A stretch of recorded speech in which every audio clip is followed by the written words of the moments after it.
Brenda Marie Gerow, February 18, 1960 c. April 6, 1981, previously known as Pima County Jane Doe, was a formerly unidentified American murder victim who was found on April 8, 1981. In late 2014, a photograph of a facial reconstruction of the victim was made public that led to Gerow's identification the next year. She had been buried under a headstone with the placeholder name of Jane Doe with the phrase, UNK, 1981. Gerow's body remained unidentified for 34 years until it was announced that her remains had positively been identified. Disappearance and murder. Gerow, the oldest of her siblings, disappeared in July 1980 after leaving with John Jack Kalhauser, her boyfriend at the time. She had worked at a convenience store as well as a bartender at an establishment in Dricot, Massachusetts, often frequented by bikers. She remained in contact with family and had at one time called home stating she would be returning, yet she never did.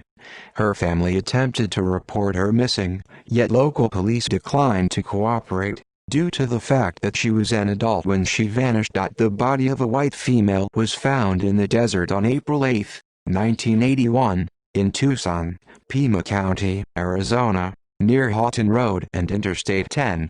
Her remains were found by hunters driving in the desert who saw a jacket hanging from a tree and then looked through the area and discovered her body lying on the ground. The victim was a young adult, between 18 and 22 years of age. The autopsy determined she died 1.5 to 2 days before her body was discovered, and cause of death was strangulation by ligature. She had been severely beaten, in addition to being sexually assaulted. When found, her body was in an advanced state of decomposition, rendering her facially unrecognizable and her eye color undetermined. The pathologist who examined her was able to determine she had a light skin complexion as well as long, light brown to blonde hair. The victim also had a noticeable white spot on one of her upper front teeth. She was approximately 5 feet 2 in, 1.57 meters to 5 feet 3 in, 1.60 meters tall and weighed around 100 to 110 pounds, 45-50 kilograms at the time of her death.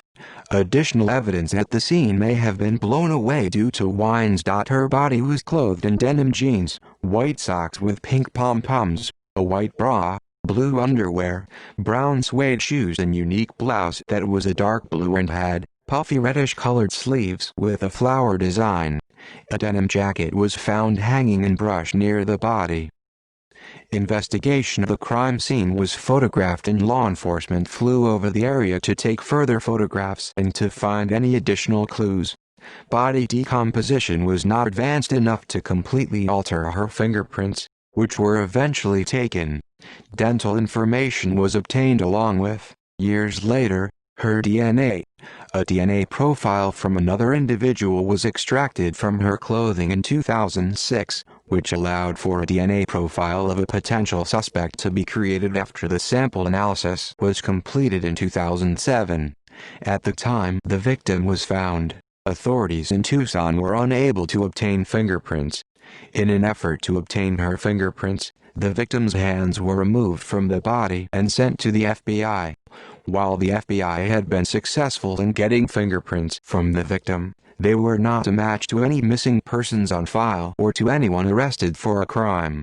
The case was compared to several missing person cases, but all were ruled out. To investigators, the style of some of her clothing suggested she could have been involved in the local county fair that had occurred at the time of her murder. Images of the victim's clothing have been featured on websites, National Center for Missing and Exploited Children posters, and in various news reports, in an effort to identify her. The victim had been walking or running through a wooded area before her death, as scratches on her body suggested. A crude sketch was created of the victim at the time initially following her discovery. It was released to the public on television and in the newspapers, yet the victim was not recognized by anyone in the area. After a 2012 exhumation of the body, the victim's face was digitally reconstructed after her skull was examined via a CT scan.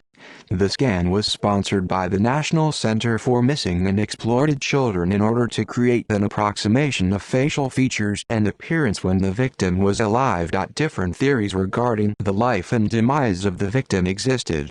Investigators theorized she was a runaway as a child before she became an adult, had possibly been estranged from family, had been murdered elsewhere and dumped at a new scene, or had hitchhiked to Tucson from another location.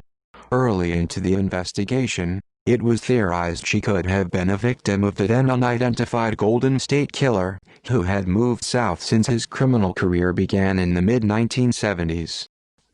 Later efforts and identification in 1995, while building a case against Kalhauser for assault charges, a photograph of a young woman with light hair holding a bouquet was found in his possession.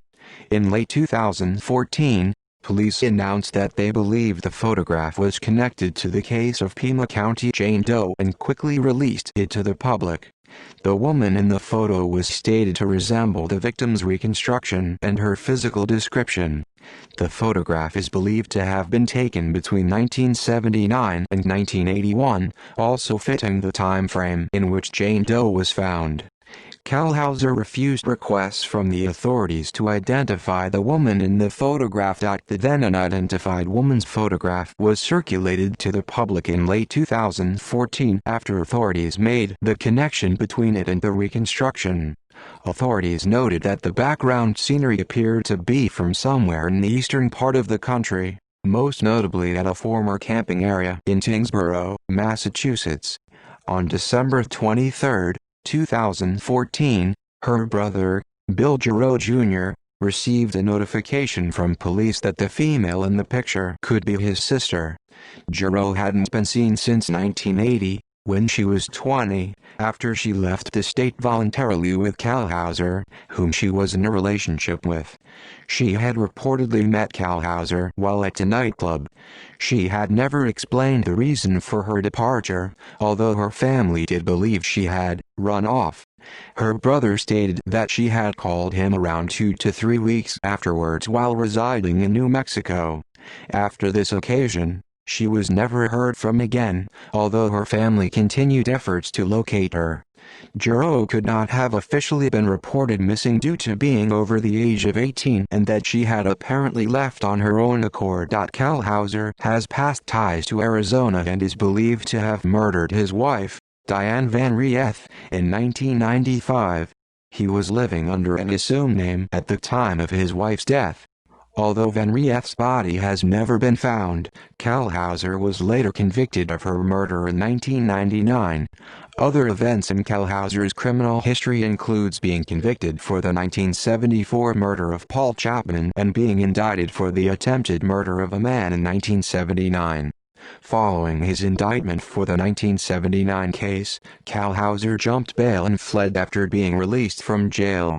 When he married Diane Van Rieth in Nevada, he used a false name to avoid being discovered. Kalhauser was sentenced to 20 years in prison in Arizona following his conviction of second-degree murder. Arizona prison records show that he completed his sentence on May 8, 2019. On September 28, 2015, information was released that the body of the unidentified victim had been formally identified as Gerow in April 2015, and that her body would be returned to family members. The identification was made through comparison of the family's DNA compared to that of the victim. Gerow's father, William Sr., stated he did not understand any possible motive for the death of his daughter. Kalhauser is considered a person of interest in the murder. Police have asked for information from anyone who knew Kalhauser and Gerow in the late 1970s or early 1980s. After the family received the remains, the body was cremated. In 2017, Gerow's and Van Rieth's cases were featured on the second episode of Who Killed Jane Doe? On Investigation Discovery.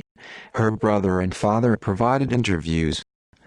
See also List of solved missing persons cases, List of unsolved deaths. References. External links: Brenda Gerow at Find a Grave.